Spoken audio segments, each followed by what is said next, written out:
Welcome to the Scuttlebutt Podcast. My guest today is Allison Jaslow. Allison is a former Army captain who formed a love for the political sphere early on. Don't let that scare you off, though. This isn't a political conversation, but rather a conversation about the nature of politics. She shares about how grueling and long the days are working on a campaign. We talk about veterans going into politics and how a large portion of people we have in office don't have, quote, skin in the game, meaning never having served in the military or have close relatives that even have. She points out that that's a problem. And frankly, I agree. We have people in office right now dictating foreign policy and sending people off to war that maybe don't fully understand the repercussions of war. This carries a lot of relevance in light of the recent withdrawal from our 20-year war in Afghanistan and highlights the importance of understanding objectives. We also talk about the current state of female veterans' care after service, particularly from the VA. She wrote an article a few years back that pointed out some large holes in how female service members are treated, an issue I've come to be more sensitive to over the last few years. I've had the pleasure of hosting several strong female warriors on this show, and Allison continues and upholds that trend. Please enjoy this conversation with Allison Jaslow.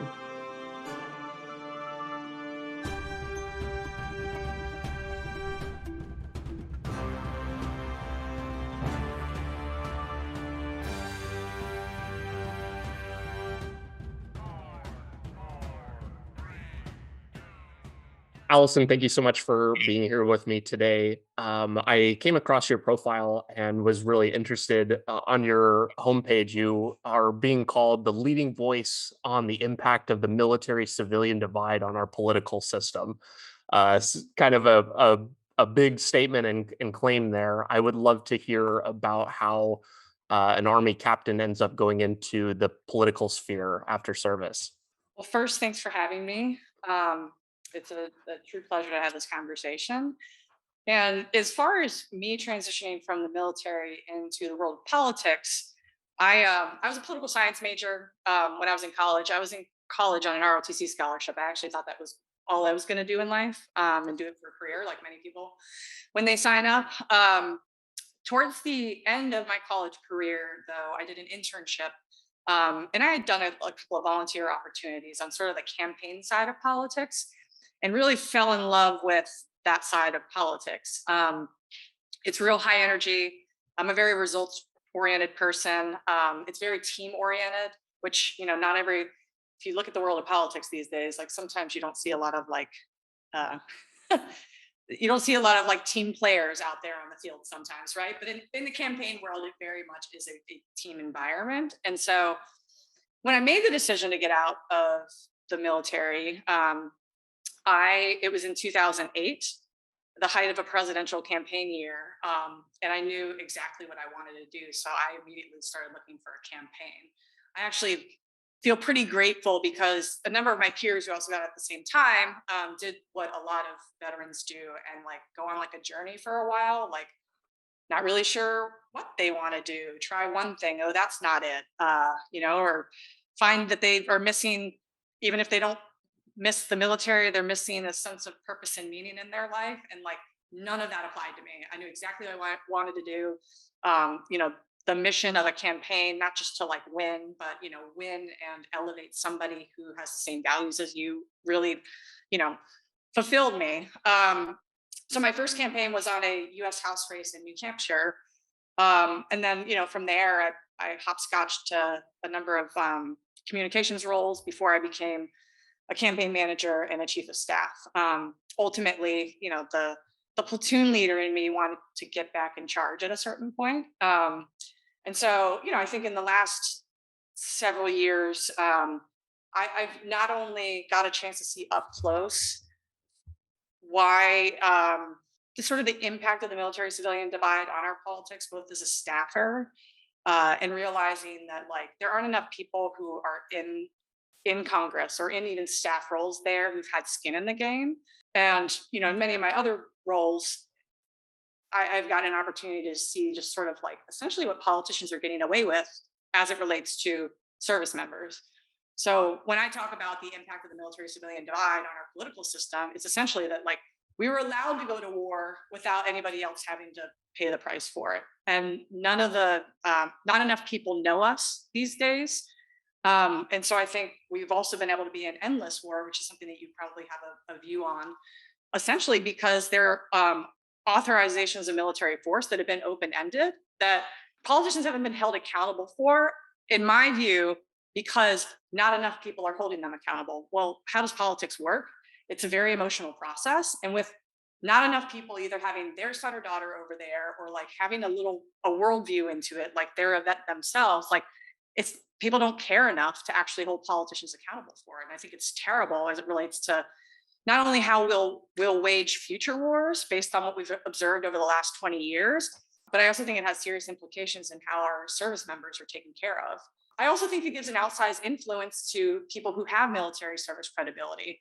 You know, generals' opinions are taken arguably too much or are given too much weight when maybe they should be challenged more by politicians, right? Because those politicians don't have military experience themselves and maybe they're afraid to. You know, slash, I think that there are even military or veteran candidates who maybe aren't the best of us, who still get into office because they're able to like swing in there with the flag over their shoulders and running on a campaign about their a war hero. And there are definitely examples of veterans who like maybe aren't the best humans in the world. And as though, even though I would want to see more vets in office, I want the good guys in there. And we all know people who weren't awesome colleagues to serve alongside.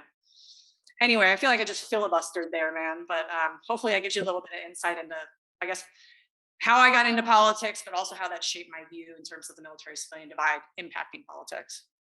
That's how I know that your profile and biography is actually legit. You use the word filibuster and a very political word and not much context outside of that. So you gained some buy-in with me there. Yeah.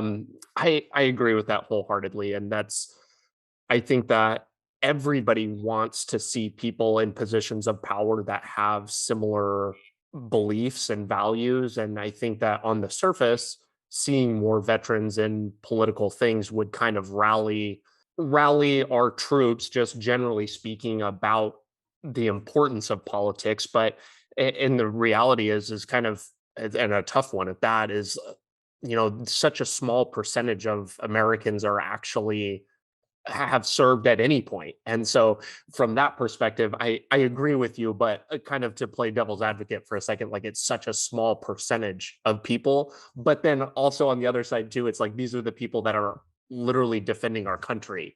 Mm. And so you could make the point too that politicians may not have that skin in the game like you're talking about.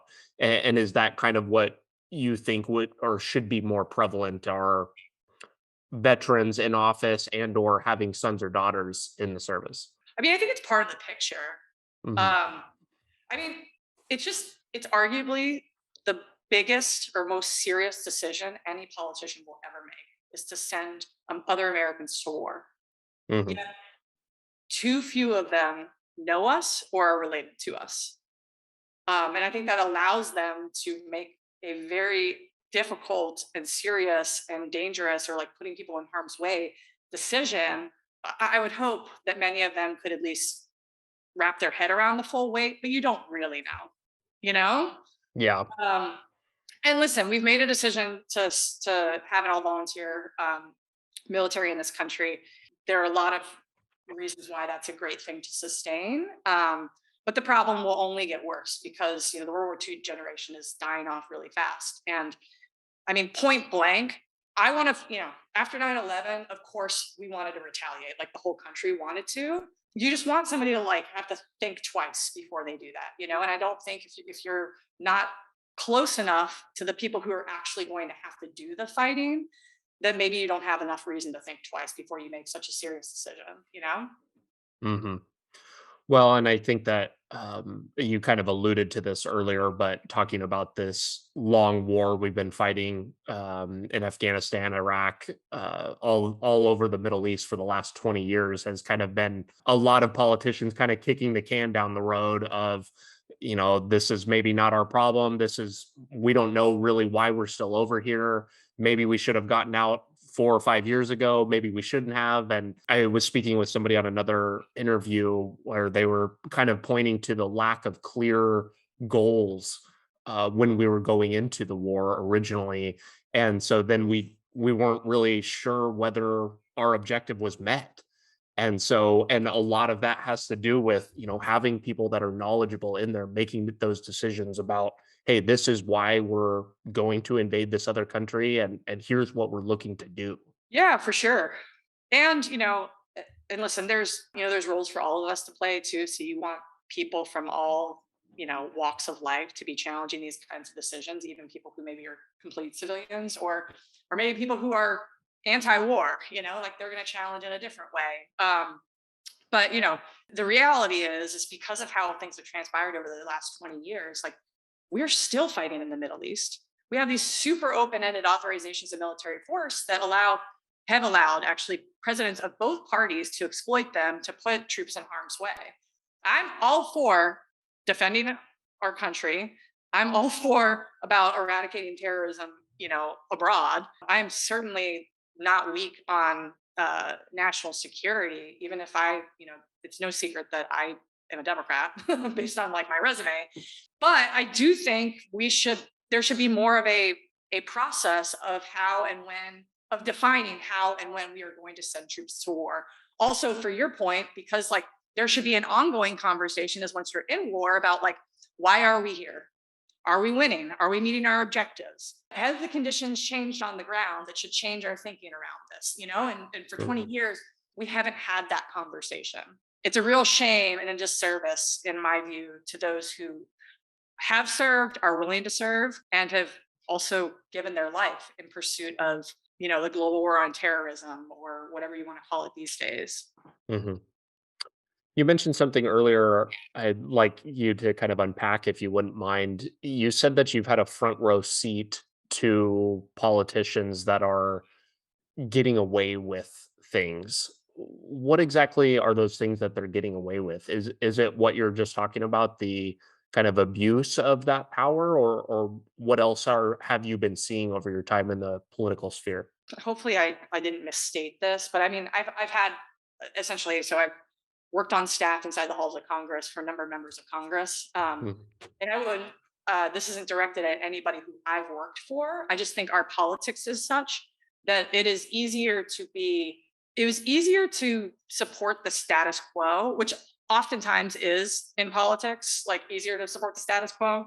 But on an issue like whether we should or shouldn't be in war, the fact that the status quo was always just chosen, even when people objectively could see that things like maybe weren't going well, I guess is a little more what I'm getting at. It was just easier to do the most politically convenient thing versus doing the right thing, which would be to, reauthorize the war or rein in the war powers, regardless of what president is in power. It will always the easy way was taken out to just sort of keep things as they are right now, which is literally, if your listeners don't know, the authorizations for use of military force that we're conducting operations under right now were passed in 2001 and 2002. The first one before the global war on terror, which we have troops deployed under that authorization, a number of locations these days, and then the authorization for the Iraq war is still in place. And one would argue that what we would, you know, after 15 years' time, maybe those authorizations should be revised, excuse me, maybe even rescinded. Like there's a lot of different views. I think the most pragmatic view is just like, let's have a conversation about updating this. I mean, to put a fine point on it, many politicians, not all, just avoided having the conversation. And Mhm. as a matter of principle, I believe that we owe it to our servicemen and women to have those difficult conversations. And politicians should, if they're not risking their real lives like service members are, they should at least be able to risk their political life to do right by those servicemen and women. And that's been one of the big disappointments of my career post military in politics is to have sort of the split screen of knowing that real people's lives are on the line while at the same time politicians aren't willing to risk their political life to do the same thing or to do the right thing by those servicemen and women. Do you think that what you called keeping the status quo, or basically what has already previously been agreed upon, do you think a lot of that stems from just staying and like retaining power, like politicians entering into a certain position and then saying, I want to hold on to this as long as as long as can be. And I'm not saying that that is the answer, but that would certainly speak to the longevity of some of the people in Congress generally about how long they stay in those roles. There may be a little bit of that. I actually think it goes to something I said before, where it's like there aren't enough of us in numbers to hold them accountable for keeping the status quo in place. So if there's not enough, I mean, it's just the way politicians work. Like until they get enough pressure from the masses, do they, do what we want them to do, kind of like on their own? And we don't have enough numbers. Whether it's When you say we, who are you? I guess who are you speaking to? veterans or people who care about veterans. Okay. There aren't enough in numbers to, let's just say, like during the height of the war, to like there are a few points where it got close. You saw this in like 2006, where there was like enough Americans who were really kind of like over the situation in Iraq, especially where there was a lot of political, stuff boiling up that politicians had to reckon with, and you saw a big wave of Democrats actually going into office in 2006 because of that. But generally speaking, there aren't enough veterans, service members, or people who love them to create a critical mass that would prompt politicians to want to do the right thing, if that makes sense. Because in essence, it's a fact of politics. I won't even say it's like tragic. It's just a fact of politicians that like they're not going to necessarily just do it on their own. There are very few politicians on both sides of the aisle who are, at least in today's day and age, maybe it was different at a different time, who are just like people of principle through and through. Many of them, and this is how our system is built, are just very responsive to the electorate that represented them. And so if there's not enough pressure from that particular electorate to make a decision, act on something, support something, then they just simply won't. What do you think is the answer to that? Is it, we were talking about having more politicians with the skin in the game? Is it veterans need to be more vocal? Is it, I mean, you're, I think, a fine example of somebody who is a veteran and very vocal about some of the issues that you think are important. Is that, do we just need more people doing that and like raising a huge fuss in the news to like draw attention to some of these issues? Or what kind of recourse is there? So I certainly don't have all the answers here. Um, Oh, that's why I asked you to come on, because I thought you did have all the.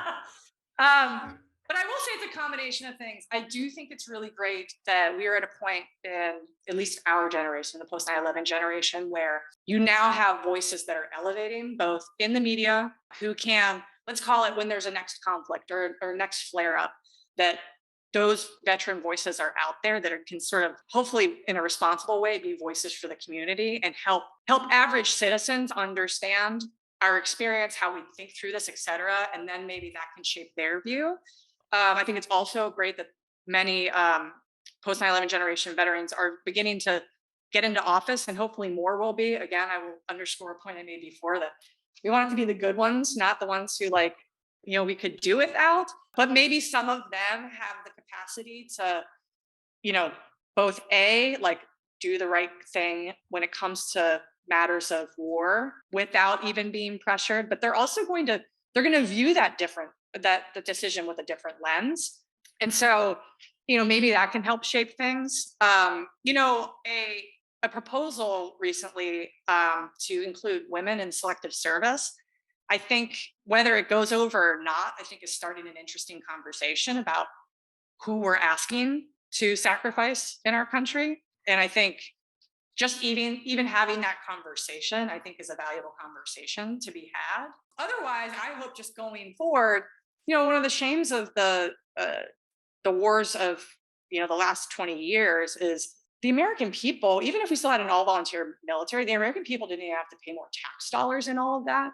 And even if they felt, let's not even say it, that pinch, if that was a part of the conversation, it was like, okay, guys, we're all decided that we're going to retaliate against Osama bin Laden. We're going to war in Afghanistan.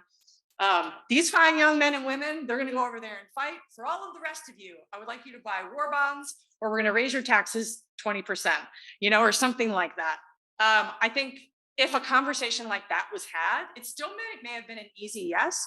I would argue that even if it was an easy yes out of the gate, that if like 5 years in, 6 years, 10 years in, everyone's still being asked to buy war bonds, everybody's taxes are still really, really high, or we keep renewing it, or whatever else, like maybe things wouldn't have persisted as long as they did, because the cost benefit analysis for the average American would have at least included their own pocketbook and would have included their household in some respect. And that's something Mhm. that's very, very different from our generation's wars and World War II. And then, of course, the difference with the Vietnam War is that a draft was still in existence then. And so everybody knew that they were basically subject to the draft. And that sort of helped shaped how that war played out, or in turn when the will to be at war anymore finally receded in our country.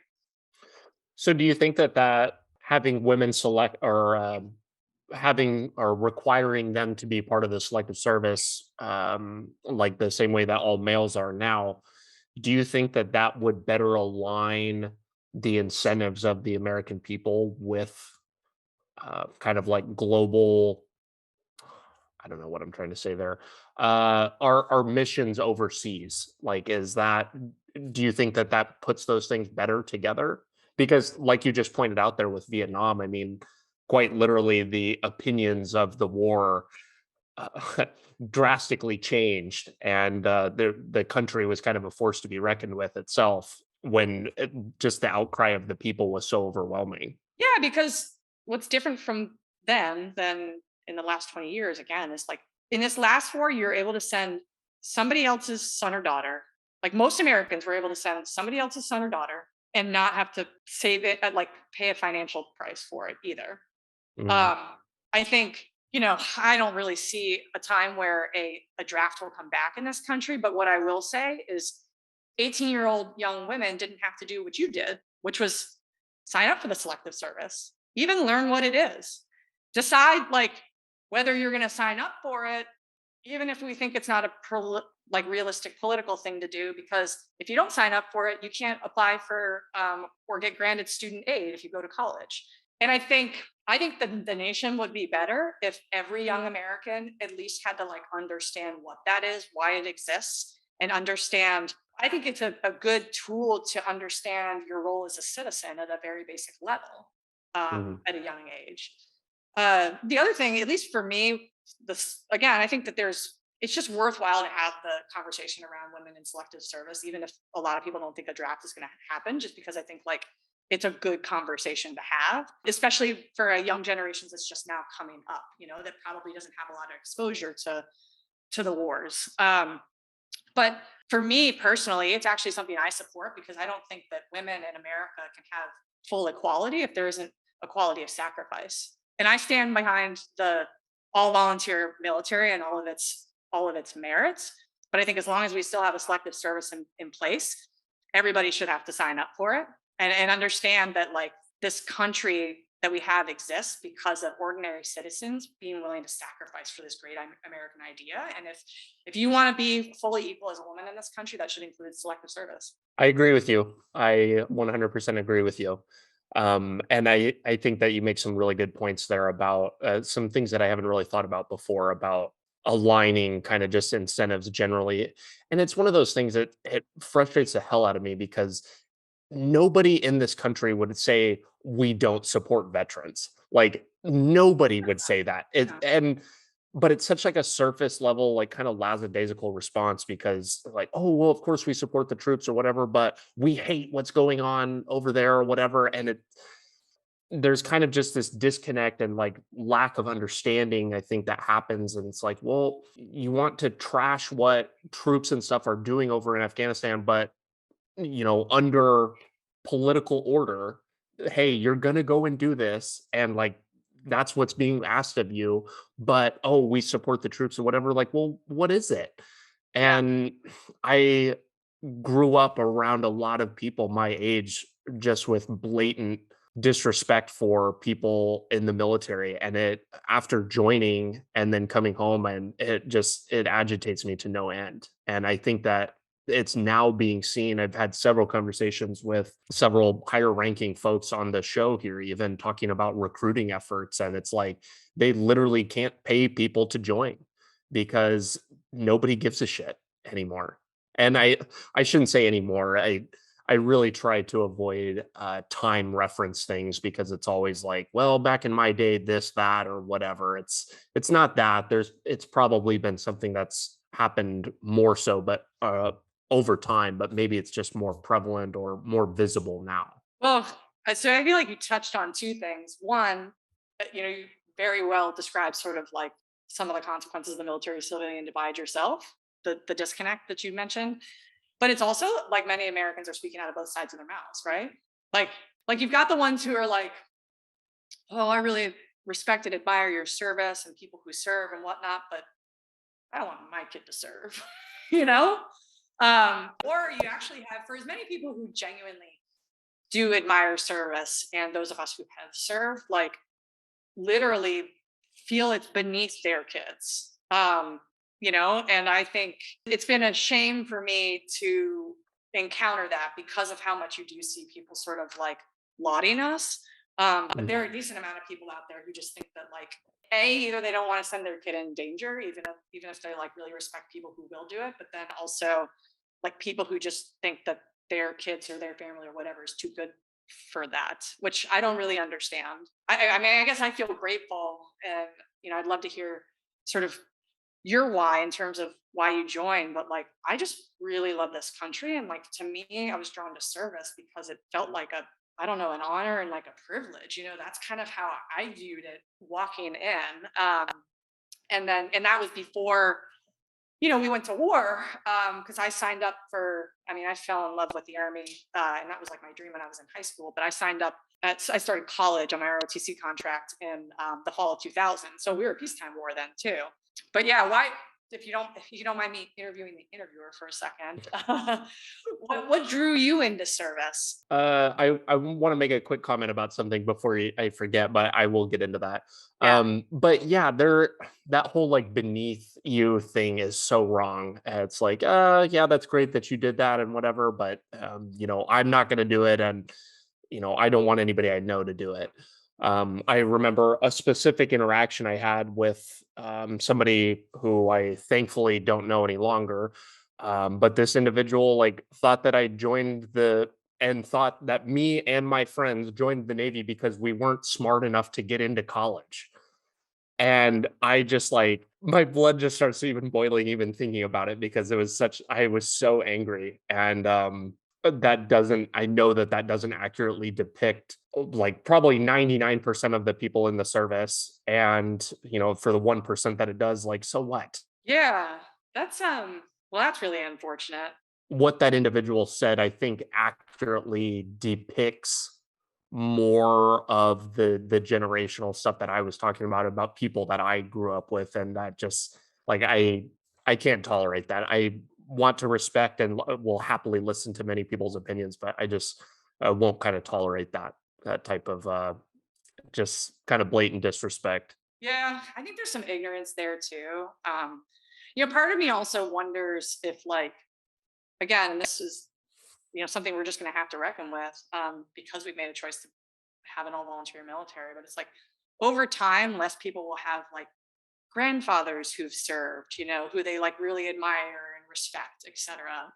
And so I wonder how that begins to shape people's opinions, and or it's like people filling in the blanks as well too, right? Because they have ignorance, they're just like making a bunch of assumptions. I was about to say, it's funny, I almost, because I just wanted to be in the Army so badly, I almost enlisted myself, and then I ended up getting a real good deal at the end of the day. But there were a lot of, candidly, I had soldiers who were smarter than some of the other officers I served with, so that is just like a really poor assumption. Right. Um, and I'm Well, and sorry that you even had somebody like feel comfortable enough. I guess this gets to your point about disrespect. Feel comfortable enough to actually let you know that, you know? oh, I know. I was just so taken aback during that experience, but yeah, and I think we are getting close to that time where the World War II generation is kind of going away, and it was kind of an inspiration for a lot of people, I think. Yeah, one of the reasons I'm really passionate about telling the story of our generation too is a little bit for those reasons. And especially like the good news, right? Like, unfortunately, because of advocacy, we have talked a lot about like, you know, PTSD and other wounds of war, et cetera. And it's been really good to destigmatize all of that for a lot of reasons, because too many of us have lost buddies to suicide, especially after, coming home, or even I have one former soldier who took his life while he was overseas still.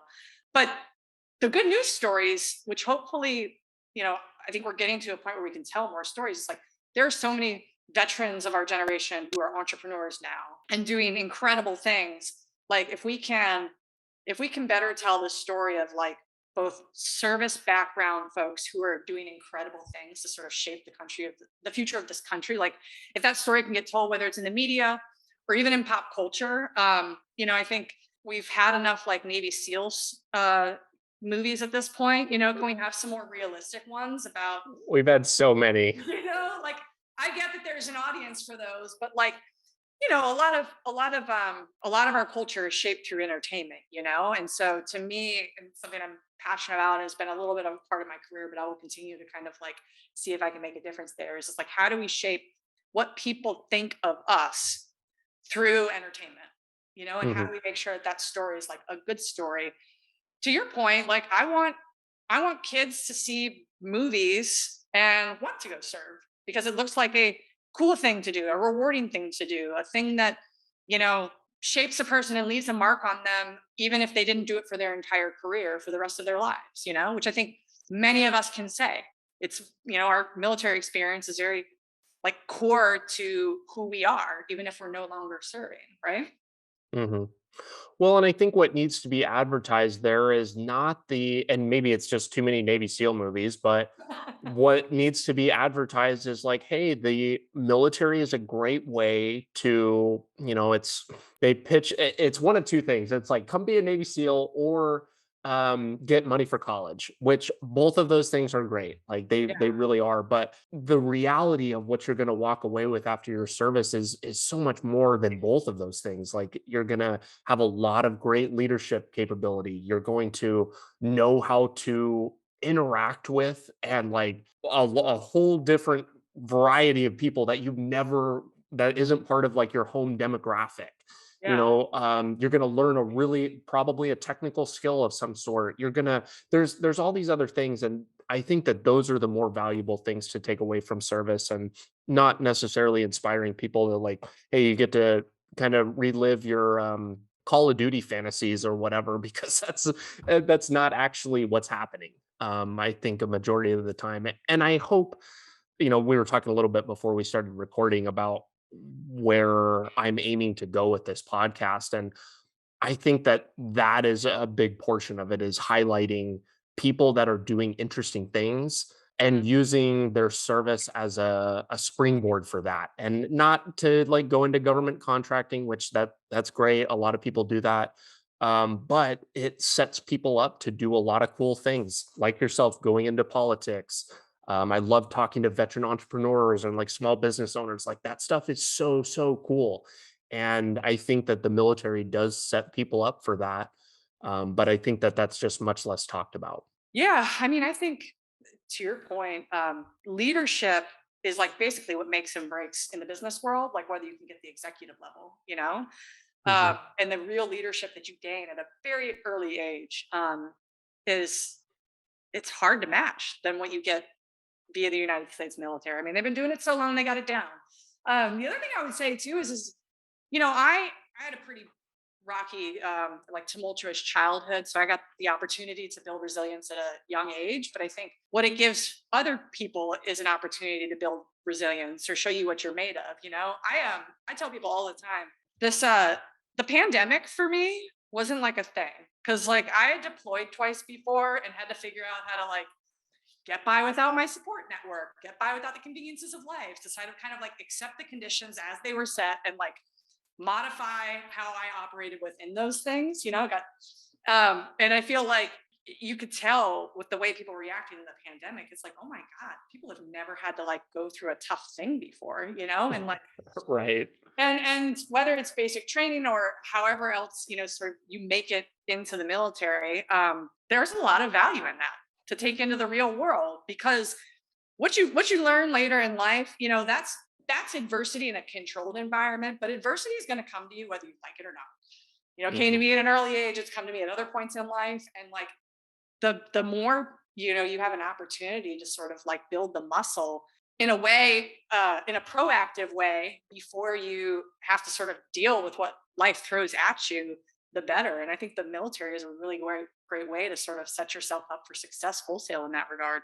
I like that, putting yourself kind of in the face of adversity because it is a muscle. You do need to kind of be prepared for being unprepared, I guess. And what better way to do that than to kind of get yourself into out of your comfort zone bubble and kind of at the demands and whims of other people for once, where you're not in control. Kind of, I guess, circling back long-winded here to come back to your original question about like why I joined or whatever, but it was partially that. I did a full episode where I did kind of like my backstory about why I joined and whatnot, but so I won't go like too deep down the rabbit hole. But my life was just kind of headed down a really kind of dark path.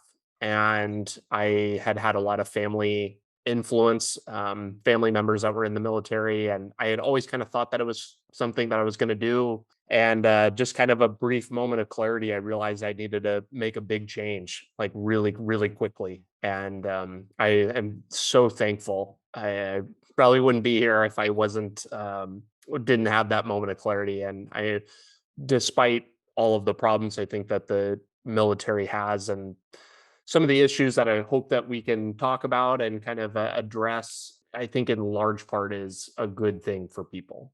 They call those sliding door moments. Do you ever reflect and think like, what if you didn't make that decision? Oh, I I hate even thinking about it, but yeah, it is. I've never heard that analogy though. Yeah, it's like these moments in time where like we could have, I mean, it's almost like a fork in the road too, but it's like we all have them throughout our lives where it's like you made this like one decision that just like totally put you on a path that you couldn't imagine your life otherwise. And I think it can happen. I mean, you can have good sliding door moments. It sounds like you had one of those. I would say that like my decision to go on my path into the military was a good one as well. But like many people, I think, choose wrong in those decisions and pay for them. Hmm. We've been talking a little bit about ways that the military helps set us up for like the future in a variety of ways. What in what ways do you think that the military helped you find success in the political sphere? I think not just the military, but definitely the intensity of my deployments, especially my first one, I think really helped me. Politics is really intense. It's not for the faint of heart. Campaign side of politics are 18-hour days. When I was a chief of staff on Capitol Hill, it was 7 days a week. You can't just sort of like have a weekend there, which, as you know, when you're stateside, the military is pretty good at like, giving us 4-day passes and getting to chill on the unless you have staff duty on the weekends. But the relentlessness of this deployments, I think, to my earlier point about adversity, as you get it at these different stages. For those of us who deployed, we also had that sort of set of adverse experiences to go through, and I think that made me. It gave me like the toughness and the ability to know that like I could make it through, really intense circumstances and succeed. I don't knowing my personality, I mean, maybe I could have done it anyway, but I think I was just more well equipped to kind of go into those environments just because it is such a pressure cooker and like really relentless. I'm glad I have my lived experience that I got to take into that. You know, to my detriment, I feel like not. I had some bosses who I would have wanted to like sort of, even if I was fulfilling another role in the office, who would have like wanted my opinion as it related to like national security issues or service members, etc. But still, I'm glad that that was something that I brought into it because it actually wasn't very typical of people who were in my sort of like the staff roles and the circles that I was in. I'm very unique in terms of the fact that I was a staffer who had served not just in the military, but who had also deployed. So I'm, to the extent that any of us find ourselves in rooms where like we're the only one, which can happen in a lot of different ways. I guess I'm grateful. I don't know that it like set me up for anything, but I'm grateful that I was able to bring my lived experience as not just a veteran, but a combat veteran into the world of politics. Because I think even at the staff level, it was a valuable perspective to have um, in the mix. Well, and I think it can be a positive differentiator. It's you bring a unique perspective, and sometimes that can be good. Sometimes maybe not so much.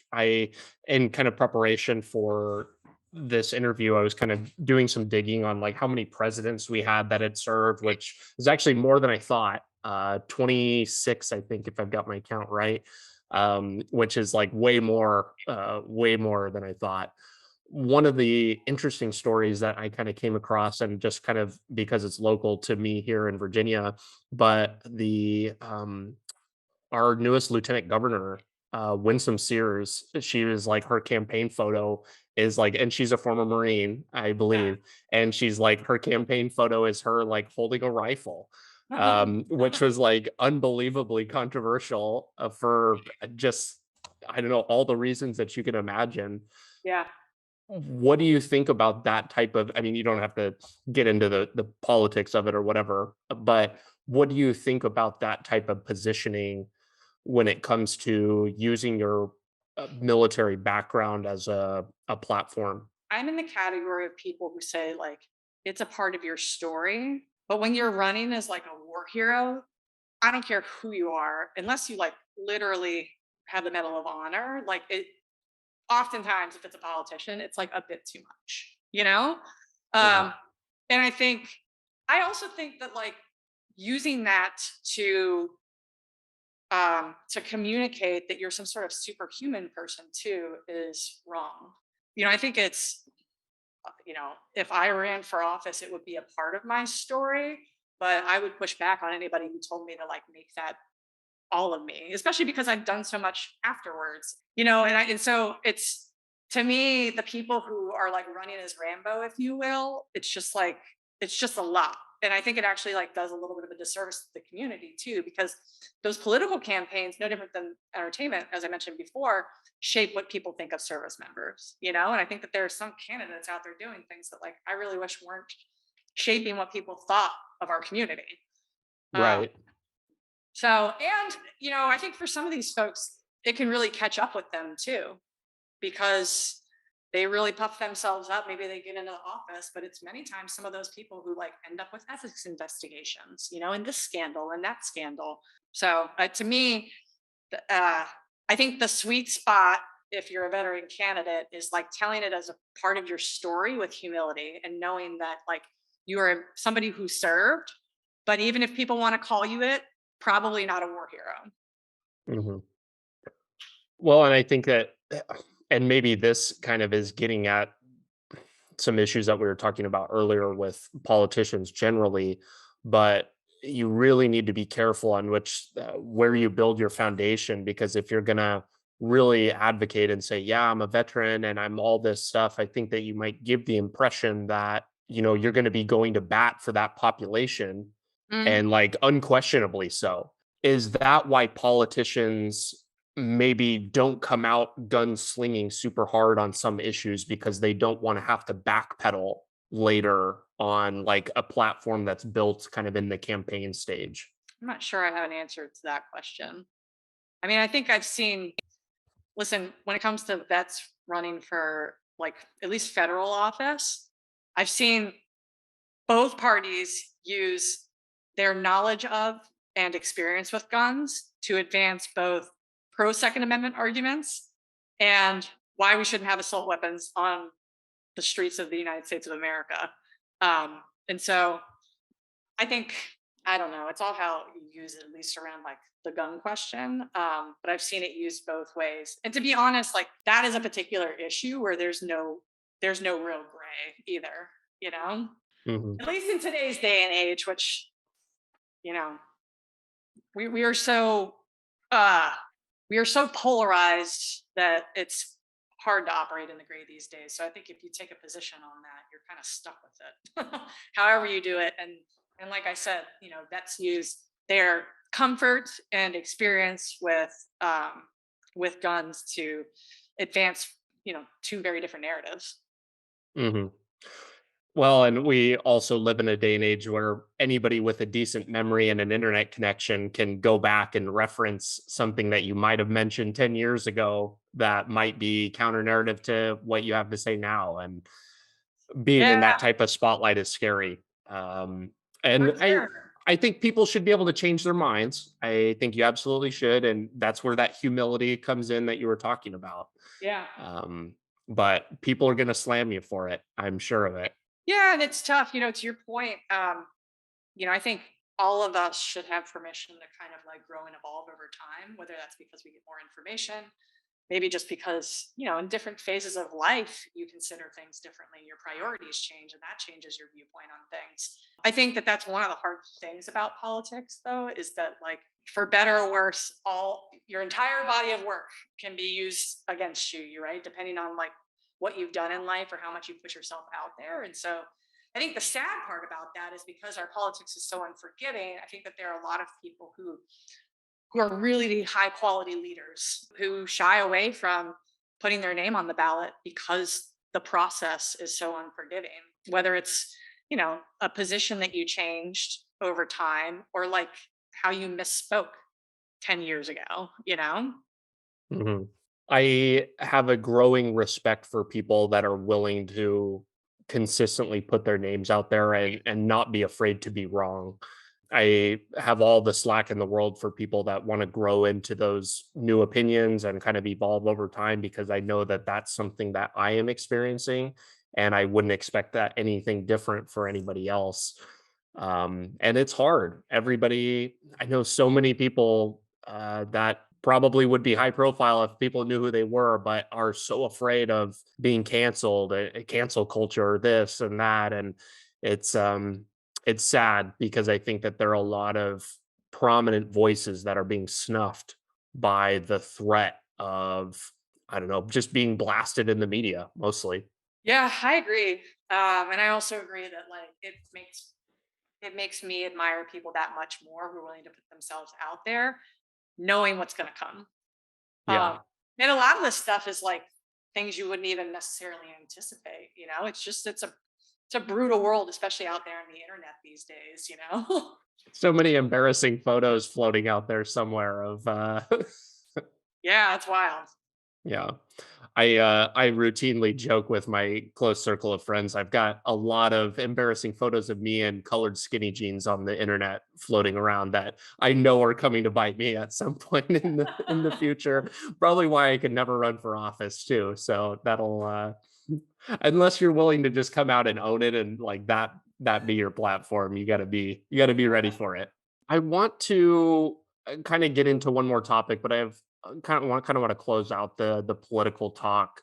I have a few friends that are interested in getting actively involved in politics, and I think that you painted in a very interesting way that isn't shy about what the realities of the life is like for working on a Yeah. campaign, like you said, very long days, etc. How is the best way for people to get involved? If they Is it just as simple as writing their congressman and saying, "Hey, I want to come join your campaign," or what are the steps that people can be doing to take that path? So, in what capacity? To like be a staffer, to be a volunteer, to run for Let's themselves? let's talk about all of them. And we don't have to totally go down the rabbit hole on each, but maybe a bit about each. Yeah. So if this is like let's if this is like an election season where somebody's feeling restless and like maybe they have a full-time job but they want to get involved in some way because they won't be able to sleep with themselves if they don't. I think like at least from a volunteer perspective, just reaching out to a campaign nearby and asking if you can help is pretty easy. Like most of them have websites. The nature of a campaign, at least it's the campaign work, is that there is always more work than there are people to do it. So any free bodies are definitely welcomed. Campaigning might not be everybody's thing. I think if you want to, have a relationship with an official office of an elected official, that might look more formal in terms of like actual employment. Whereas, and there's two different ways that that can look. Is one, if you are, at least at the federal level, if you are in Washington, D.C., you're a policy staffer of some sort. When you're in a district office, so like, you're in Norfolk, so if it was a district office down there, it would look more like casework. So it's staffers, and they do take interns in both places as well. So if somebody is exploring, like if you have buddies who are getting out who are on the GI Bill and they want to do this as a part of their journey, but in the district offices, it's going to be caseworkers who are working everything from helping older vets navigate their bureaucracy or like get their vets benefits, or maybe even getting people new DD 214s, to helping with immigration cases or social security cases and stuff like that. That's the type of work that's traditionally done in the district office. When it comes to running for office, I would recommend that vets look at an organization called New Politics. They are focused on service minded candidates. Many of their candidates are veteran candidates, but they'll give you like workshops and trainings. So if you're like a super novice at all of this, but you wake up one day and you're like, maybe I should run for the state house or for city council or whatever, they can help walk you through the process in two ways. It might actually teach you that like maybe this isn't for you, because they'll help you with the realities of it. But they're also just a really good resource, and they have an interest, based on their organization, of getting as many service-minded people into elected office all across the country and at all levels of the ballot. Why I say service-minded is because they welcome like people who served in AmeriCorps, Teach for America, or whatnot, pursuing elected office as well, because they're sort of like theory of change on our politics is that if there are more servant leaders in our politics, however you were a servant leader, that like the whole system would work better. Was that enough of an answer to your question? That works for me. Yeah, Have you there's a lot of ways you can participate in the process, both as an average citizen and or as a staff lever. So I could actually answer it in a much longer way, but that was my best sort of like snapshot. have you ever thought about running?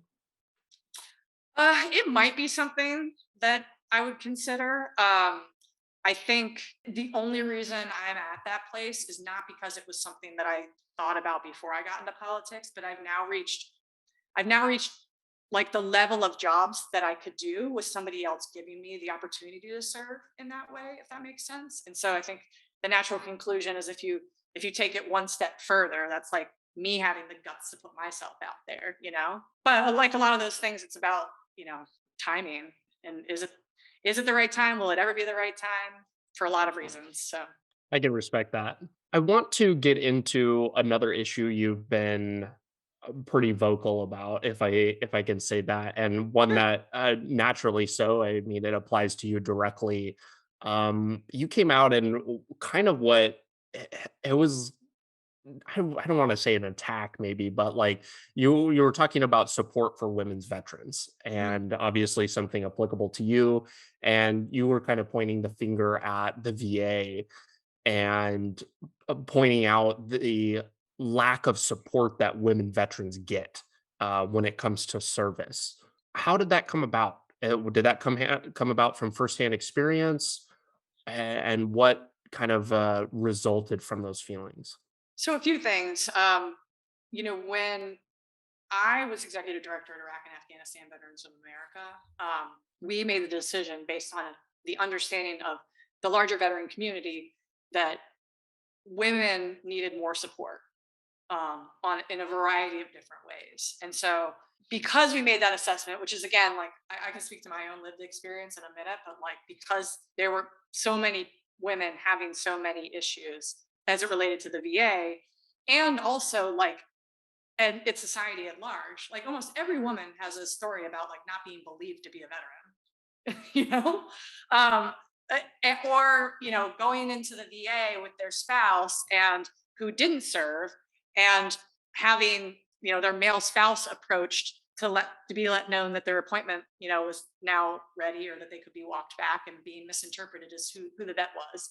And those are like just sort of cultural anecdotes. But I will say, like, I'm the kind of person who, when I first got out, was walking through the VA and was mistaken to be like some of the nursing staff instead of a veteran myself. And so when it comes to like sort of coming at the VA for change, it's everything from both helping everything from like staff to the average lay person understand that we are a part of the community too. I tell people all the time, when you think of somebody who's a veteran, you don't envision, like if you close your eyes, you do not envision somebody who looks like me. Like I can tell you, we've made a lot of progress, but you're not going to think of somebody who looks like me. And that's just to my earlier point about how culture shapes things. If we had more movies with women veterans stories in them, like that would help advance progress on that. I'm actually really excited for a movie called Ashley's War that's coming out hopefully soon.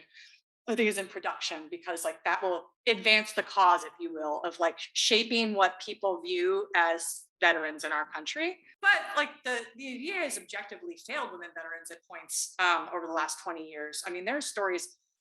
They've made a lot of progress too, but there are stories about how women veterans were getting fitted with male prosthetics. I mean, our bodies are just built differently, and if we are a nation that wants to give best in class support to our veterans, and oftentimes we're telling ourselves that we are, like we're really falling short at points, and still, in my view, when it comes to women veterans. So yeah, I mean, I think we've made progress, but we still have progress to make. But and it's truly has been an honor of my lifetime to not only have the responsibility of leading the Women Veterans Campaign at IEVA, but to still have that as a part of my life's work today. Because in part, I will characterize myself as I saw Lisa Jaster was on your podcast as well. I don't think she and I are that far apart in personality in the sense that like we're on the tougher end of the spectrum. Like, my time in the military, like I had no problem earning respect from all of my male counterparts. Like a lot of stuff just rolled over me. But like coming out and having to hear of other women's experiences, especially enlisted women, really gave me a sense of responsibility for using both like the strength that I do have and the skill set that I now have at this point in my career, whether that's like speaking externally or my understanding of advocacy to help highlight and illuminate many challenges that other women are having that maybe I didn't have on my own to try and make the situation better for them. I love that, and we do need more of that. It took me a good little bit of time to lock down my first female guest for the show, and I was just like trying so hard, and it took me a little bit to get some momentum on finding some good guests and whatever. But the women, yourself included, that I've been able to have on the show have been absolutely fantastic voices for that. I think you point to a lot of really interesting things there that I want to get into. Your first anecdotes about people going to the mail for like the service part. It's always so interesting, and speaking to my process of understanding women's struggles, I guess, that they have in the military and getting out as well. My partner and I will be out, shopping or whatever, and people say, "Oh, are you in the military or whatever?" And I'll say, "Yeah, she is." And I mean, I'm former or whatever, but she's still in the Navy, and everybody is just like, what? Like, and Yeah. we had an experience like 2 weeks ago, and we were buying a mattress, and we're talking with this gentleman, and I told him, I was like, "Yeah, I'm former, but she's still in. She's active," and he still proceeded to just talk to me Yeah. and about the military conversation, and I'm like, "Don't talk to me. Like, she's right here," and I will like come out and openly admit that I was so ignorant of stuff like that. I just didn't get it until I started seeing somebody that was in the military, and it's my few years of seeing that has really opened my eyes to a lot of problems that I probably wouldn't have picked up on otherwise. Yeah. And it's like you're damned if you do, you're damned if you don't. Like the more feminine you look, the like harder it is to believe that like you're actually serving or did serve or whatever. Yep. Um, and then it's like, okay, so to be believed that I like served, am I supposed to like shave all of my hair off and like, wear like muscle shirts and like have tattoos that, show OIF 03 to 04, or whatnot. Right. So, and that's what, in my advocacy work, I've talked to people, it's like you almost have to like choose between your femininity and your veteran status, which we shouldn't make women have to choose. But it's real. And, like for me, for personal experience, like for most of my time when I was in the military, I used to be kind of like built like a softball player. But I ran a ton on my second deployment. I was confined to a base that time, and I just ran a ton. I mean, like a lot of people, they get really, it's like you can't drink, so everybody just gets in shape while you're overseas. And so I got down to like a runner's build, and so I think like when people learn that I'm a veteran, I oftentimes get like double takes of people who like can't actually believe it. But to your point, it's like I also enjoy every opportunity to open up people's eyes. In fact, when I moved to North Carolina, I got a license, and down here you can put your veteran status on your license. And I didn't know that until right about when she was about to print it off. And I said, "Oh, hey, I didn't realize you could put veteran status on here." I was like, "I'm a veteran." And the woman had to like apologize and say, "You know what? I asked every dude if they're a veteran because they go through all the list of questions when you're like getting Yeah. your license."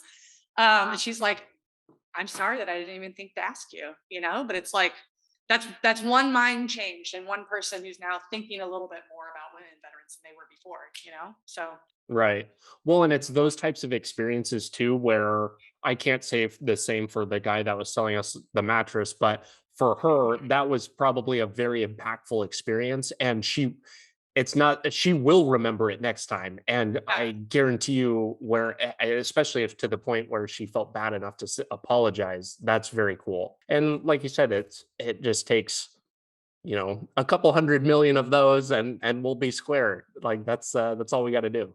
Well, yeah, from an advocacy perspective, civilian women have been very helpful at moving the needle, because when they like learn about things that are wrong or like these cultural stories and whatnot, it's almost like they take a chip on their shoulder for us because they also do see how we talk about vets in our country. And so the women civilians who I think see how we talk about our vets and maybe to themselves also say like that person has way more guts than I could ever have. Like we need to fight for them. It's been really helpful from an advocacy perspective, both in generating just like a general coalition of support, but especially like women civilian politicians have been very, very helpful in moving the needle.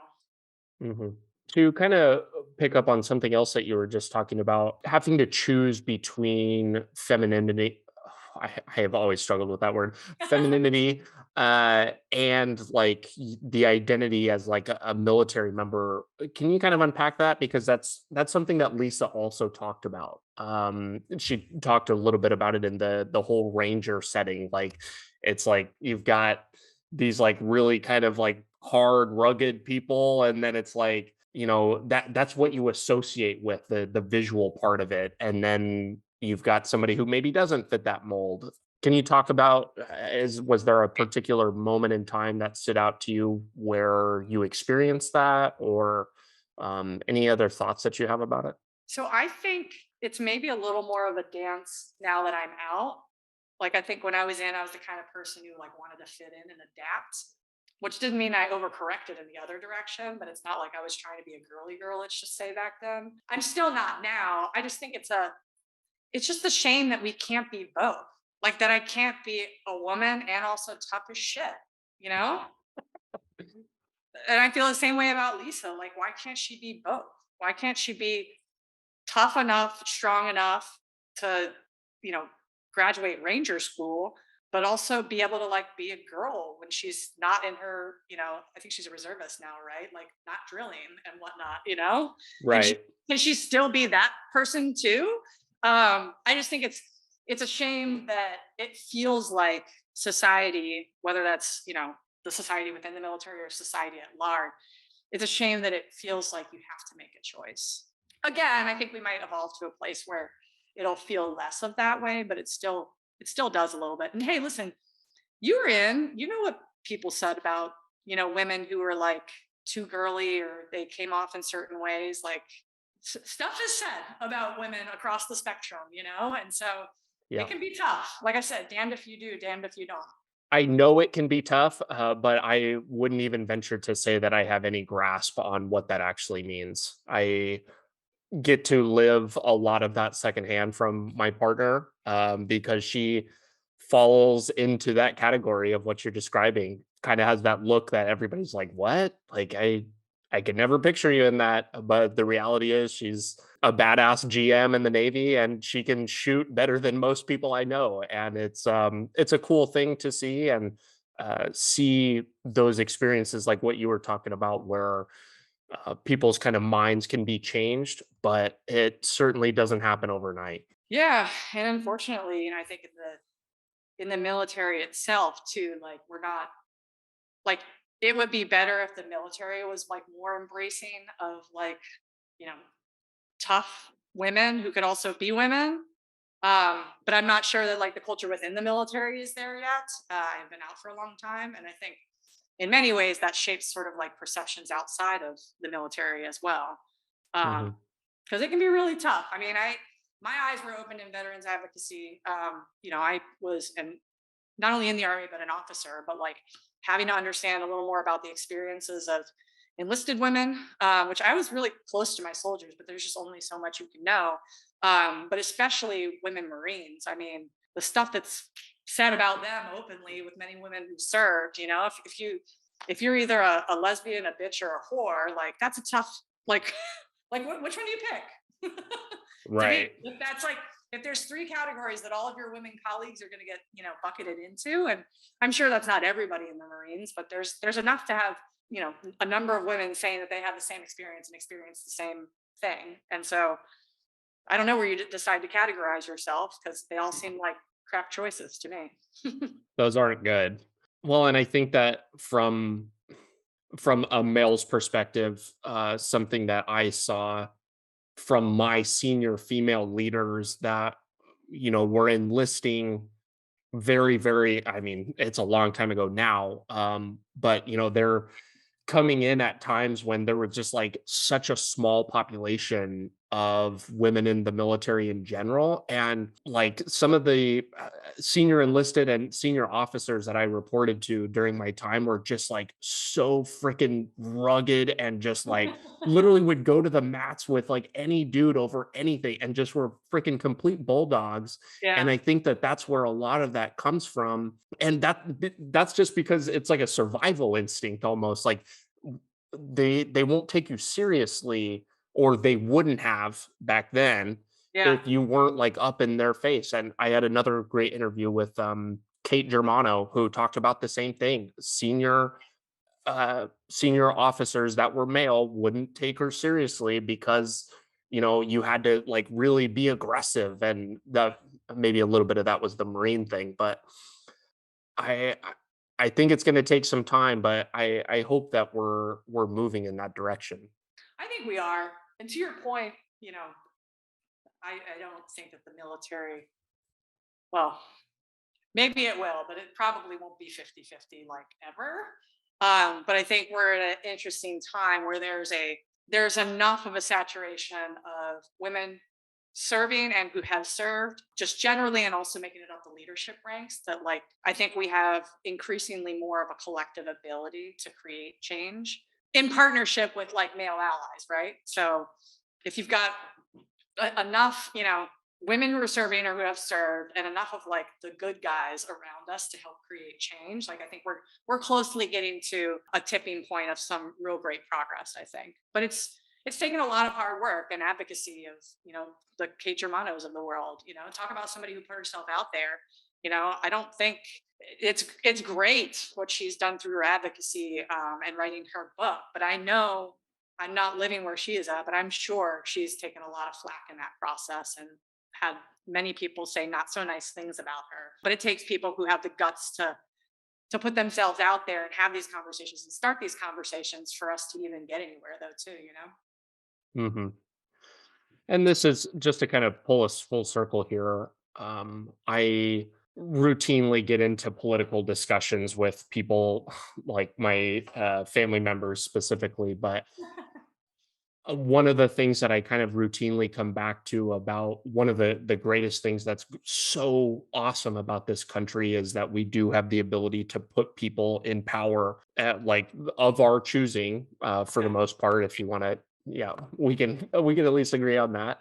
And we have these cycles of political power, presidential and kind of below. But the reality is we still need time to change things, and we need to cycle people out, and it takes generations of time and improved thinking and new social standards and new cultural standards to kind of get people to think better and bigger. And something like I was saying applies to the political sphere, but also in terms of this, we're fighting a lot of different fights in terms of gender, race, all of those. But I think generally we're heading in the right direction. I At do least I too. hope. I think, listen, we're living through a complicated time that I think won't even make sense to us until we have it fully in the rear view. But generally, I remain optimistic because I think this is how progress happens. Hmm. Like just think about like progress in your like as a human yourself, right? Like it's hard and complicated. Like if you're getting into shape, it's hard and you have to like reckon with yourself. And sometimes it's like fits and starts before you like really get those 25 pounds off or whatnot. And I feel like what we're going through right now is having, both hard discussions and looking inward as a nation and asking ourselves who we are and what we want to be. But I think that that's something that's happened, to your point, generationally. It's cyclical. And that's how we continue to move like in the right direction towards our ideal. If you can accept that like we're imperfect, but we always know where we want to be aiming towards. I think we just generationally, and this is one of the things that I hope again like makes me hopeful, and that I hope also means that like our country will still be, you know, still have its place in the world, is I think like we by nature continue to raise the bar for ourselves. Hmm. And so it's great. And to raise the bar, like you first have to decide that like things aren't good enough, right? And then everybody debates whether they are or they aren't or whatever, and you figure out how do we want to improve and what ways we want to improve. And then you go through the discomfort of changing, but then we're all better for it. So anyway, that's what gives me hope in terms of like our country. And I think to your point, there is the social change that happens sort of within each one of us, but also in how we choose to pick our leaders and elevate our leaders. So my hope is in the next 20 years, what feels very uncomfortable and hard right now will have put us in a really healthy place. So I think it can be hard to believe it when you're in it. It really can. Well, and you spend any amount of time talking to somebody that's 20 or 30 years older than you, that's kind of set in their ways and whatever. It's kind of just like, "Oh, what do you mean?" Like, and I know it's going to come full circle. I know that that's going to be me and be like, man, what do you kids believe in these days and all of this stuff. But how do you think that we keep an open mind to change over a long period of time? Let's say a couple of things. One thing that I was saying, had a thought of when you were just mentioning that is what you should remember is that people who are a generation older than us, and then even a generation older than them, are much better at showing up to vote than people who are my age or your age or just graduating from college or just getting off of their first enlistment in the military. And so big picture, I think some of the reasons why younger generations can get frustrated is because like we're not showing up in the numbers that we need to offset those older folks who are set in their ways and want things to stay just as they are and not be disrupted. I don't know. I want to think that I will be open to sort of change for most of my life, but I think it has to be like a part of your personal ethos. And I think for many humans, people like to just be comfortable, and change by its nature isn't. And so I think it's about like whether you like. I think I've done a good job of this, like kind of in my career. Is like I am constantly putting myself out of my comfort zone. I've collected zip codes throughout my career. I've lived a lot of different places in the country. I continue to like push myself to learn and grow in new ways. But I think it has to almost be a discipline. And I think not a lot of people are built like me, candidly. I think many people will get to, maybe they do it for part of their lives and then they like want to chill. But a lot of people would rather stay comfortable. And I think comfortable is not only just like, where you're at, but also in your worldview. Like some people, I think the reason they don't want to call them difficult conversations about like social issues or even political conversations, because they would rather not have their views challenged at all because it is more comfortable and safer and it allows them to kind of like live the life that they want to live. It's not, I want to be different in that way, but I think the average person kind of like wants to be that way. So one of the reasons I'm really passionate about national service in terms of it being an expectation for every young American is to try and get at that a little bit for the health of our country. So everybody doesn't need to serve how you and I serve, but like if more young people felt like it was their responsibility or that they should be doing or that it's hip to do a service year, whether it's in a conservation corps somewhere, a city year somewhere, Teach for America after college, that by doing that and having that shared experience or moving to a place of the country that's totally different than where you're at and having your views and your perspectives challenged, I think we would have a much uh, healthier nation these days, because we are so entrenched into our own. Some people call it tribes, but it's just everybody's sort of like in their corners, you know? I think that that's really what it takes is immersion in a way of life that isn't your own. I was very grateful to spend a few months abroad studying for school, and it was interrupted by COVID, which is a bummer. But I got to spend a few months in Europe, and it's table stakes that everybody in college does a study abroad. Like that's everybody does it. Like you may not go to the US, but you will go to another country typically and study for 6 months to a year, and it's expected that you do that, and it's for exactly that. And I think that we have a great foundation for what our country has been built on, but I think that that is one key element that is missing, that would kind of stimulate that, I don't know, openness to change and looking for other ways of thinking.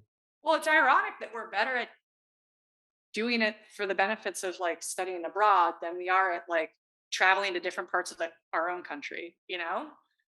Yeah. Especially because some people, very highbrow kind of write off certain parts of the country. We discussed before sort of the ancillary benefits of being in the military. I view that as one of the things that it gifted me. Mhm. You have to, I was stationed not just, in Iraq during war, but in Colorado Springs, Colorado. So it was like a different part of the country that I got to go now. I went to officer basic course up the road from you at Fort Lee in Virginia. So that was another opportunity to live and visit another place. That's where I got my taste of wanting to like collect zip codes after the military too. But we also had to get to know people who weren't like us throughout that experience. You know, the military draws from all parts of the country, and so we have a familiarity with our fellow Americans that many other of our fellow citizens just don't have in a way that I think, I mean, hey, maybe that's another consequence of the military civilian divide that if more people were serving, more people would know people not like them, Yeah. or understand that it's possible for a group of people who aren't like each other, but who are united for a common purpose and reason, that which is the United States of America, can like get along and like do big things. I think that we have and can continue to do big things, but I think if there's one like message it could probably sum up from this conversation, it would probably be to kind of continue to challenge that status quo we talked about, and kind of push up that bar, and be okay with that kind of uncomfortability that comes with embracing new ideas and traditions that aren't where we came from or what we currently believe.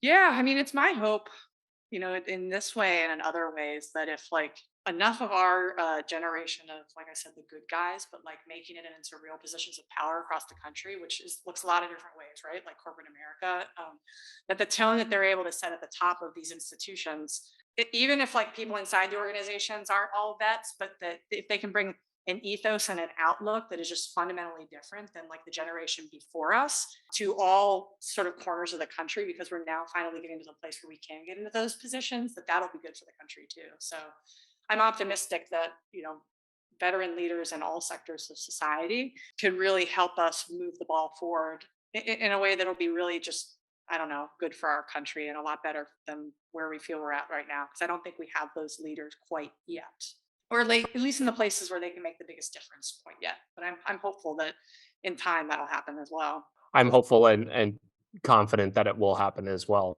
Allison, thank you so much for coming on today and sharing your knowledge and wisdom. This has really been great and awesome insight into the political sphere.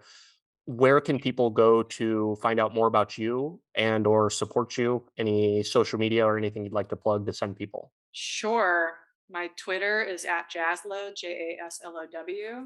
And you can read more about me and my background to this point. I think I'm just getting started, but at www.allison, that's with two L's, jaslow.com.